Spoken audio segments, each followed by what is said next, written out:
सहनाववतु सहनौ भुनक्तु सह वीर्यं करवावहै तेजस्विनावधीतमस्तु मा विद्विषावहै। ओम शांति शांति शांति। वैदिक जीवन पद्धति की इस कक्षा में पुनः आपका स्वागत है, अभिनंदन है। वेदों के मंत्रों का स्वाध्याय हम कर रहे हैं और यजुर्वेद के 40वें अध्याय के मंत्र का हम स्वाध्याय कर रहे थे। ईश्वर स्तुति प्रार्थना उपासना का भी जो अंतिम मंत्र है, अग्ने नय सुपथाराये अस्मान विश्वानि देव वयुनानि विद्वान योयोध्यस मज्जूराण मेनो भूयिष्ठान्ते नम उक्तिम विधेम। यह जो मंत्र है, इस मंत्र का स्वाध्याय और इसका हमारे जीवन में बहुत बड़ा महत्व है।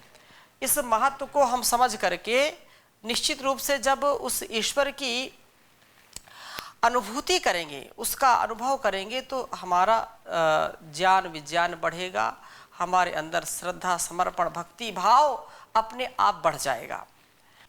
हमने चर्चा की थी कि वह अग्नि स्वरूप है परमात्मा और वह सुपथ से ले जाने वाला है। सुपथ क्या है, इसके विषय में चर्चा चल रही थी।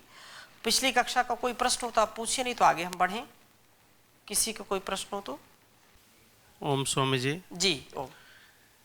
मंत्र का अर्थ क्या हुआ? हमने शायद पिछली कक्षा में बता दिए होंगे, हम नहीं आ पाए थे।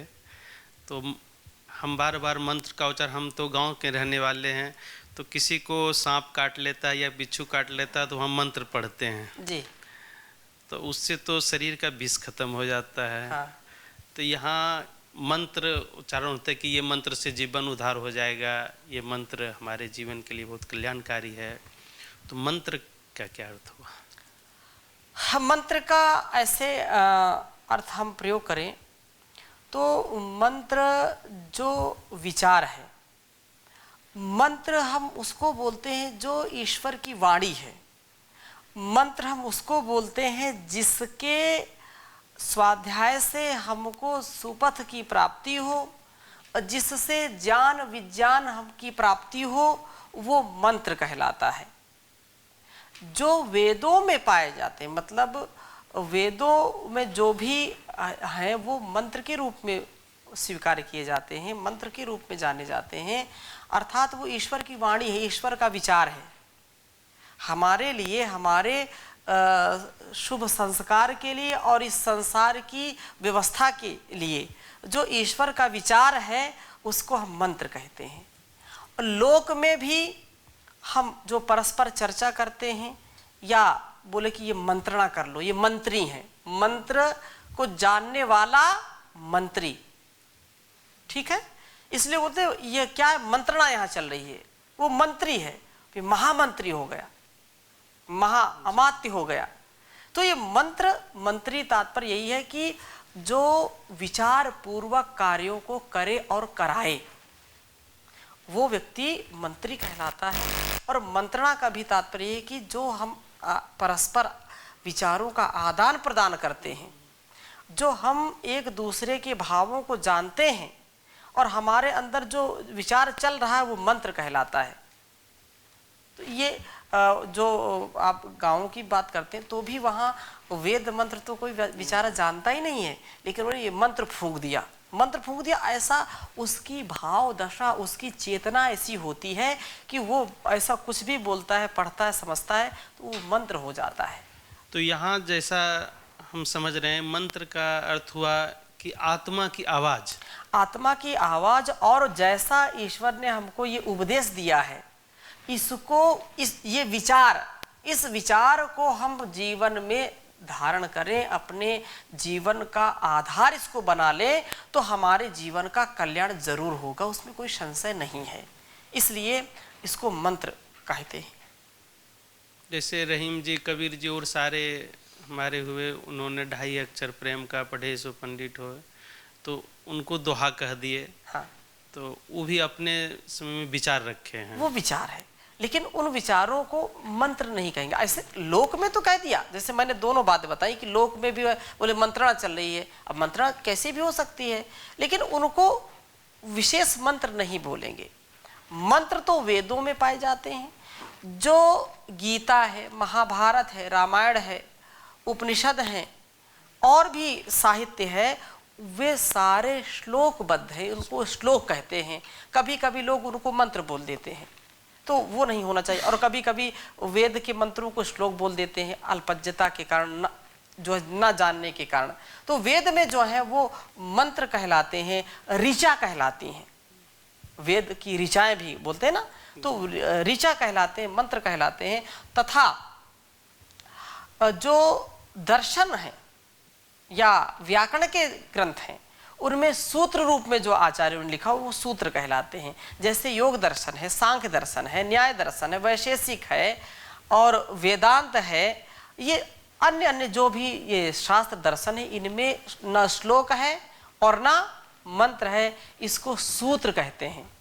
कभी कभी ये भी कह देते हैं छंदोवद भवंती सूत्राणि, मतलब छंद के समान, क्योंकि छंद भी इनको कहते हैं, वेद मंत्रों को छंद भी कहते हैं। छंद कहते हैं, मंत्र कहते हैं, ऋचाएं कहते हैं। तो ये वेदों के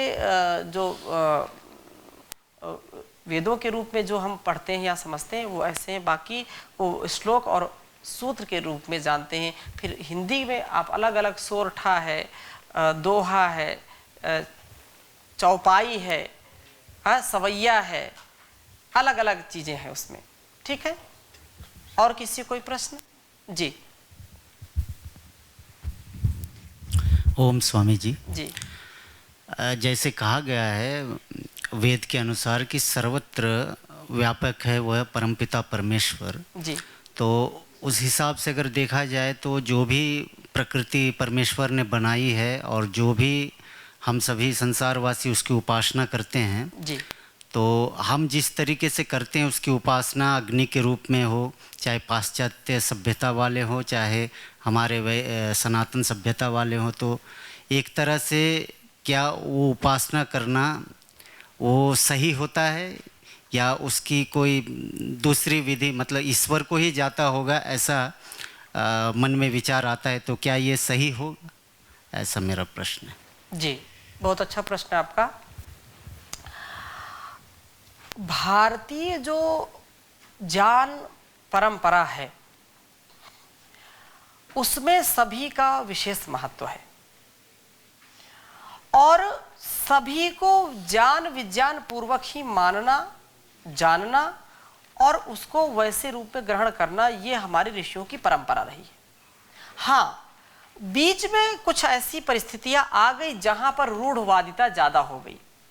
पहले जो ऋषि करते थे तो उस जो ऋषि रिसर्चर भवती, ऋषि क्या होता है? रिसर्चर भवती।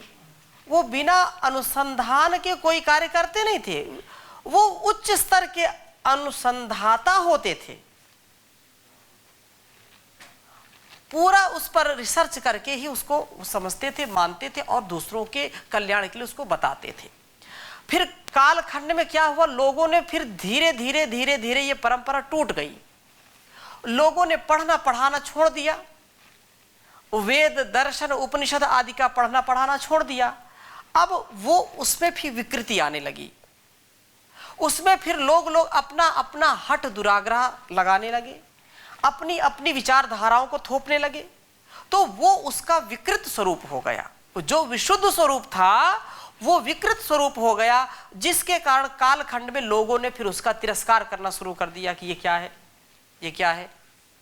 कुछ लोग जो ज्ञान पूर्वक तर्क पूर्वक स्वीकार करके करते रहे, तो वो लोग अभी भी कर रहे हैं और ज्ञान पूर्वक तथ्य पूर्वक कार्य करने में कोई बुराई नहीं है। हाँ, कुछ लोग कि ठीक है हमारे पूर्वज करते रहे, हमारे परिवार वाले करते रहे, हम भी कर रहे हैं, लेकिन इतना ही पर्याप्त नहीं उत्तर देने के लिए। हमको उसके सत्य और तथ्य को साइंटिफिक जो रीजन है उसका भी हमको समझना, उसको जानना और दूसरों के लिए बताना ये परम आवश्यक होता है। तो चाहे वनस्पति के रूप में, चाहे जल के रूप में, चाहे अग्नि के रूप में, चाहे वायु के रूप में, जो भी पूजा पद्धति हमको मिलती है वो पूर्ण वैज्ञानिक पद्धति मिलती है, उसमें हमको कोई संशय नहीं करना चाहिए। हाँ, एक बात हमको जरूर विचार करनी चाहिए कि हमारे जो पूर्वज थे वो एक परम पिता परमेश्वर के ही उपासक थे। उसमें अलग अलग पद्धतियों को चिकित्सा की दृष्टि से जोड़ा, अलग अलग पद्धतियों को अलग अलग विज्ञान की दृष्टि से जोड़ा, जिससे उस विज्ञान को और प्रचारित और प्रसारित कर सके। मूल में तो एक ही उस ईश्वर के ही सभी उपासक थे, और इसीलिए जो विद्वान विशेष अपने जीवन को और अपने सद्कर्मों को ईश्वर को समर्पित करके जिन्होंने कार्य किया, उन्होंने कभी भी अपने सिद्धांतों से या ईश्वर के द्वारा बताए गए मार्ग से कभी भी अपने को पीछे मोड़ा नहीं, कोई समझौता नहीं किया। चाहे उनका कोई मान करे अपमान करे, उन्होंने अपने यश कीर्ति के लिए, अपने नाम के लिए कभी भी कोई चीज नहीं की। ग्रंथ भी लिखे हैं तो कभी अपना नाम उसमें नहीं डाला, लोक कल्याण के लिए किया। कुछ लोग जो मैंने कहा बीच में गड़बड़ की और उन्होंने अनाप शनाप चीजें उसमें लिख दी, अनाप शनाप चीजें लिख दी जो कि उचित नहीं थी। कुछ सत्यता भी है, उसको भी हमको स्वीकार करना पड़ेगा। जो सत्य है, तथ्य है, वैज्ञानिक तथ्य, उसको हमको स्वीकार करना चाहिए। जो नहीं उस खरी कसौटी में उतर रहा उसको स्वीकार नहीं करना चाहिए। इतनी बातें कहने के बावजूद मेरा निवेदन ये है इसमें कि वेद शास्त्र उपनिषद दर्शन आदि का जो ज्ञान विज्ञान है वो अद्वितीय है, और उसका कोई भी प्रतिकार करे तो उसकी केवल मूढ़ता होगी। दूसरी बात, दूसरे दृष्टि से हम ये कहें कि संसार विचित्रताओं से भरा पड़ा है। संसार में कोई ये नहीं कह सकता कि ये चीज नहीं है या ये हो ही नहीं सकता है। इस पर हम कुछ कहने के लिए अधिकृत नहीं है, क्योंकि ऐसा हमारा सामर्थ्य नहीं है। यदि कोई कहता है तो केवल उसकी अल्पज्यता है, क्योंकि ईश्वर पता नहीं कैसे कैसी आत्माओं को और कैसे कैसे उसके कुकृत्य या सुकृत्य के कारण उनको ऐसे ऐसे चीजों को दिखाता है या ऐसी ऐसी चीजों का सामना करना पड़ता है। और हम लोक में देखते हैं, हम भले ही स्वीकार ना करें तो हमारे स्वीकार करने अस्वीकार करने से जो ईश्वरीय व्यवस्था है, जो प्राकृतिक व्यवस्था है, वो कभी उसका खंडन नहीं होता। आप अपने अपने विवेक से लोग करते हैं, अपने भाव चेतना से करते हैं। तो हमको मूल में ईश्वर के द्वारा प्रदत्त ज्ञान विज्ञान का अनुसरण करना चाहिए और सदा उसके प्रति कृतज्ञ रहना चाहिए। जो पंच महाभूत हैं उनकी जो उपासना करता है वो ईश्वर के स्थान पर नहीं करता है। ईश्वर तो एक ही है और वो सबका मूल है, उसमें भूल नहीं होनी चाहिए। हाँ, उसके साथ साथ ये पंच महाभूत हैं जिनकी हमको उपासना करनी पड़ती है। उपासना का मतलब क्या है? जो यथायोग्य व्यवहार करना, उसका सदुपयोग लेना। अब कोई सूर्य को अर्घ दे रहा है तो इसका मतलब थोड़ी कि सूर्य की पूजा कर रहा है, वो ईश्वर के स्थान पर उसका पूजा कर, ठीक है, मनोभाव उसके हैं, लेकिन वो ये जानता है कि सूर्य को भी बनाने वाला कोई है। सूर्य से हमको उपकार लेना है। हम तुलसी की पूजा करते हैं, क्यों करते हैं? उसका भी कि आधार है, उसको हम जल देते हैं। पीपल के पास जल डालने जाते हैं, क्यों जाते हैं? उसका भी कोई आधार है। उस आधार को हम निराधार नहीं बना सकते। भाई ऐसे वनस्पतियां सदा बढ़ती रहें, वो सदा हम उनसे लाभ लेते रहें। ये भी लोग गांव में बोलते हैं कि पीपल को मत काटो क्योंकि उसमें जो है देवता रहते हैं, उसकी डाल मत काटो, उसके ऊपर चढ़ो मत। क्या कारण है भाई? क्योंकि पीपल सदा ऐसा ये वृक्ष है जो सदा ऑक्सीजन ही देता है, उसकी हानि हम नहीं चाहते। यदि उसको हम काटने लगे या तो फिर तो नष्ट हो जाएगा। ऑक्सीजन का लेवल जो है, जो पर्यावरण में होना चाहिए वो नहीं होगा। तो ऑक्सीजन हमको प्रचुर मात्रा में मिलती रहे, इसलिए पीपल देव कहते हैं, गांव में ब्रह्मदेव बोलते हैं उसको, ब्रह्मदेव ब्रह्मदेव, क्योंकि वो देता ही रहता है, देता रहता है। हजारों लाखों पक्षी उस पर आकर के बैठते हैं और वो पीपल के जो है फल खाते हैं। ऐसा समझना चाहिए, ठीक है। हाँ, तो हम चर्चा कर रहे थे अग्ने नय सुपथार आए। तो सुपथ का तात्पर्य क्या है, सुपथ पर इतना जोर क्यों दे रहे हैं भाई? ईश्वर जैसे कहा कि वह तो जानवान है, उसने जीवन दिया है, हम जीते रहेंगे, स्वतंत्र करता स्वतंत्र है, तो जैसा मनाएंगे जिएंगे भाई। जिधर कोई जरूरी है कि सुपथ से जाएं, कुपथ से जाएं, कुपथ से जाएंगे, कुमार्ग से जाएंगे, हानि क्या इससे? इससे बहुत बड़ी हानि है। क्या हानि है? इससे वेदानुकूल आचरण न करने का जो अभिशाप होगा, जो पाप होगा, वो हमारे सिर पर आएगा। क्योंकि वेद में एक स्थान पर नहीं, अनेक स्थानों पर इसकी चर्चा आई है कि अग्ने न सुपथार आए, हमको सुपथ की ओर ले चलो, सुपथ से ले चलो, कुपथ से नहीं। यजुर्वेद का एक मंत्र आता है जहां कहा प्रतिपंथाम अपदुमहि स्वस्तिगामने हसम, कि हे परमात्मा हम सुखद और निष्कंटक मार्ग पर चलें। गाड़ी कितनी भी अच्छी हो, बहुत अच्छी गाड़ी हो और एजेंसी से बिल्कुल नई नई निकली है, अब भाई एजेंसी से नई गाड़ी निकली है, अभी उसमें कोई खराबी नहीं है, लेकिन उसको चलाने के लिए रास्ता ठीक होना चाहिए कि नहीं? अब ऐसा नहीं कि और गाड़ी बहुत अच्छी, जहां भी ऊंचे खाली में, गड्ढे में, कांटे खूंटी में ले जाओ और वो चलेगी भाई, जब तक उसका सामर्थ्य चलेगी फिर ध्वस्त हो जाएगी। ये जीवन सर्वश्रेष्ठ है, सभी प्राणियों में श्रेष्ठ जीवन मिला है, इसलिए इस जीवन को चलाने के लिए सर्वश्रेष्ठ मार्ग अपनाना चाहिए। ऐसा नहीं कि कैसे भी मार्ग में चले जाओ,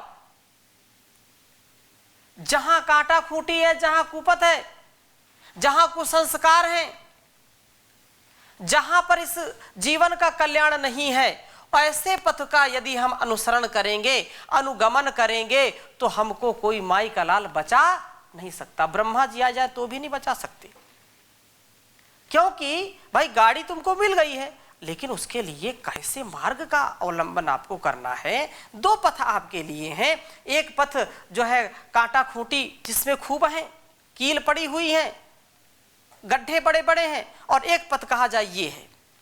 तो इस पथ से चलोगे कि इस पथ से, जहां जो बिल्कुल हाईवे है, कोई बिना जो है रोक टोक करके जा सकता है, उसमें कोई समस्या नहीं, कहीं कांटा खूंटी नहीं, और हाईवे मिला हुआ है। तो जब आध्यात्म का हाईवे हमको मिला है, जब धर्म का हाईवे हमको मिला है, जब वेद के अनुकूल आचरण करने से हमारे जीवन में हमको सदगति की प्राप्ति होगी, तो दुर्गति वाला मार्ग क्यों अपनाएं जी? तो इसलिए कहते हैं कि हम सुखद मार्ग का अवलंबन करें, निष्कंटक, जहां जिस पथ में कांटे ना हो उस पथ का अनुगमन करें हम। ये वेद के वचन है। और ये ऋग्वेद में एक स्थान पर आया कि अचेतनास्य मा पथो विदुक्षः, कि हे अग्ने मुझे मूर्खों के मार्ग से मत ले जाना। अब वेद की चर्चा मैं कर रहा हूं, वेद ऐसा हमको उपदेश कर रहा है, ऐसा आदेश और संदेश दे रहा है कि मूर्खों वाले मार्ग पर मत जाना। जो दुर्गुण दुर्व्यसन दुर्व्यवहारों से युक्त पथ है, उस पथ का अनुगमन कभी भी मत करना। तो हे अग्नि, हे प्रकाशक देव, हे ऊर्जा के देने वाले परमपिता परमेश्वर, आगे ले जाने वाले ईश्वर, आप हमको सुपथ से ले चलो, कुपथ से नहीं, कुमार्ग से नहीं। और ये कहा कि ऋग्वेद में एक स्थान पर नरः शुभे न पंथाम नरः शुभेन पंथाम, कि मनुष्य शुभ के लिए सन्मार्ग पर ही चलते रहें या सुमार्ग पर ही चलते हैं। मनुष्य यदि शुभ चाहता है, कौन अशुभ चाहता है? सब शुभ चाहते हैं, तो शुभ के मार्ग पर चलने के लिए सुपथ का ही आलंबन लेना पड़ेगा। हम चाहते हैं कि अच्छा भोजन मिले, पुष्टकारक भोजन मिले, सुस्वादु मिले, तो उसके लिए वैसा कारण भी तो जुटाना पड़ेगा। कारण जुटाएंगे तो कार्य अपने आप होगा। तो हम परमात्मा से प्रार्थना करते हैं कि हे परमपिता परमेश्वर, हे अग्निदेव, आप सुपथा, जो सुपथ ऐसे मार्ग के द्वारा हमको आगे ले चलिए। और मां प्रागाम पथो वयम, हम सन्मार्ग से कभी विचलित ना हो। जैसे कहते ना कि ध्येय मार्ग पर चले वीर तो पीछे अब न निहारो, हिम्मत कभी ना हारो। मत देखो कितनी दूरी है, कितना लंबा पथ है, और न सोचो साथ तुम्हारे आज कहां तक जग है। लक्ष्य प्राप्त की बलवेदी पर अपना तन मन वारो, हिम्मत कभी ना हारो। हिम्मत ना हारिए, प्रभु को ना विसारिए, हंसते मुस्कुराते हुए जिंदगी गुजारिए। तो ऐसे भावों से जब हम आगे बढ़ते हैं तो निश्चित रूप से हमको संसार में सुपथ से कोई हटा नहीं सकता। और हटाने वाले निंदा करें, स्तुति करें, मान दे अपमान दें, अमीरी आए गरीबी आए, सुख मिले दुख मिले, कभी विचलित नहीं होना। कार्यम व साधेयम देहम व पातेयम, ऐसा लक्ष्य बनाना है। करो या मरो, मरने का तात्पर्य वो मरना नहीं कि बिल्कुल आत्महत्या कर लेना। करो या मरो का तात्पर्य क्या है? पूरा अपने आप को बिल्कुल समाहित कर दीजिए जब तक लक्ष्य की प्राप्ति ना हो। कोई बात नहीं, निंदा करने वाले करते रहे, वो अपना काम करें, हम अपना काम करेंगे। निंदन्तु नीति निपुणा यदि वास्तुवन्तु, लक्ष्मी समाविशतु गच्छतु वा यथेष्टम, अद्यैव वा मरणमस्तु युगान्तरे वा, न्यायात् पथः प्रविचलन्ति पदम न धीराः। जो न्याय का पथ है, जो सुपथ है, उसी मार्ग के तो हम अभिलाषी हैं, उसी को हम चाहते हैं।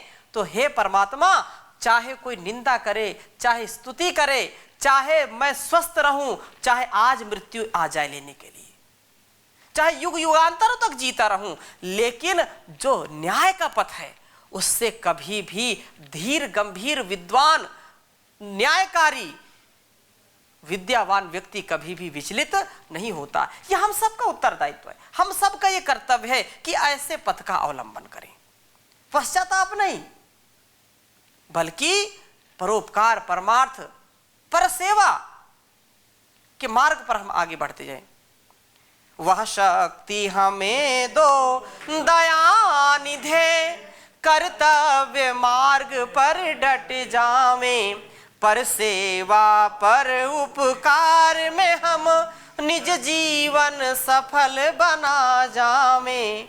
ये परोपकार का जो मार्ग है, परोपकार का जो मार्ग है, जो कर्तव्य का मार्ग है, यही तो सुपथ है, यही सुपथ है और कोई सुपथ नहीं है। इस मार्ग से हमको ले चलिए परमात्मा, हमको ऐसा सामर्थ्य दीजिए कि अपने कर्तव्य से हम कभी भी विचलित ना हो।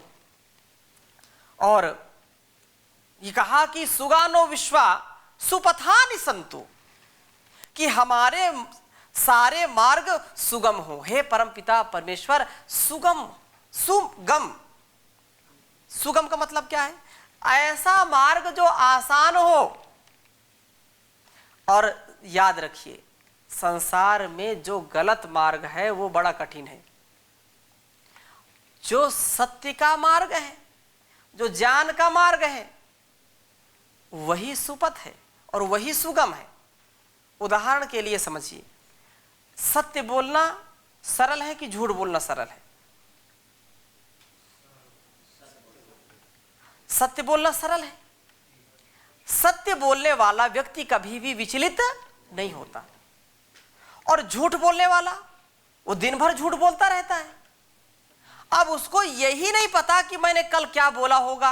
आज झूठ बोलने वाला व्यक्ति एक ही बात को उससे 20 बार पूछोगे तो 20 बार उसके उत्तर क्या आएंगे, बदल के आएंगे। 20 लोगों से चर्चा करेगा तो झूठा व्यक्ति वही जो है उल्टा जवाब देगा। लेकिन जो सत्य बोलने वाला व्यक्ति है उसको कोई याद करने की जरूरत नहीं है, वो भाई सत्य तो सत्य है, वो ऐसा ही उत्तर देगा वो। अब जो झूठा व्यक्ति है वो तो निश्चित रूप से विचलित होगा और अपने आप को पाप का भागी बनाएगा। और इसलिए कहा कि जो वेद का मार्ग है उससे कभी भी हम विचलित ना हो, सुमार्ग पर चलते रहें, सन्मार्ग पर चलते रहें। बहुत सुंदर बात कही सुपथ पर चलने के लिए। कहा सुतिर्विभिन्ना स्मृतयोऽपि भिन्ना नैको मुनिर्यस्य मतं न भिन्नं धर्मस्य तत्त्वं निहितं गुहायां महाजनो येन गता सपंथा। बहुत सुंदर बात कही है कि महाजनो येन गता सपंथा। यदि तुमको भ्रम हो जाए कि सुपथ क्या है, व्हाट इज सुपथ, सुपथ क्या है, नहीं समझ में आ रही बात तो मत समझो, केवल इतनी बात समझ लो, महाजनो येन गता सपंथा। लोग नाना प्रकार की बातें करेंगे, आपके सामने हजारों प्रकार के ऑप्शन होंगे, लेकिन आपको किस पथ पर जाना है तो बहुत सुंदर ऐसी परिभाषा नहीं मिलेगी आपको। फिर से मैं सुनाता हूं इसको। श्रुतिर्विभिन्ना स्मृतयोऽपि भिन्ना नैको मुनिर्यस्य मतं न भिन्नं धर्मस्य तत्त्वं निहितं गुहायां महाजनो येन गता सपंथा। कह रहे हैं कि जो श्रुति स्मृति की बातें हैं उनको हर व्यक्ति समझने में समर्थ नहीं होता। न्याय पढ़ने वाला, सांख्य पढ़ने वाला, योग दर्शन पढ़ने वाला व्यक्ति भी जो ठीक से नहीं समझता है वो सोचता है तो गलत, मतलब विपरीत बातें हैं, ऐसा उसके मन में कभी आ जाए तो ऐसा है नहीं। ऋषियों का मत एक ही है, लेकिन पढ़ने वाला न समझने के कारण कभी कभी सोचता है तो मत अलग अलग भिन्न है, और उसमें जो भेद की दृष्टि से देखते हैं लोग, इसमें भेद है। तथा जो मुनियों की बातों में भी भिन्न भिन्न दृष्टि रखते हैं कि फला ऋषि ने ये कहा, फला ऋषि ने ये कहा, ये तो अलग अलग बातें हो गई, विपरीत बातें हो गई।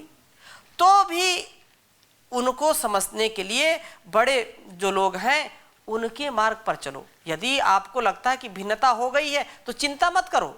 महाजनो येन गता सा पंथा, जिस मार्ग का अनुसरण हमारे पूर्वजों ने किया है, ऋषि मुनियों ने किया है, जिस मार्ग से वो चले हैं उस मार्ग का अनुसरण करना चाहिए, क्योंकि धर्म का तत्व जो है गुफा में छिपने के समान है, बड़ा रहस्यमय है।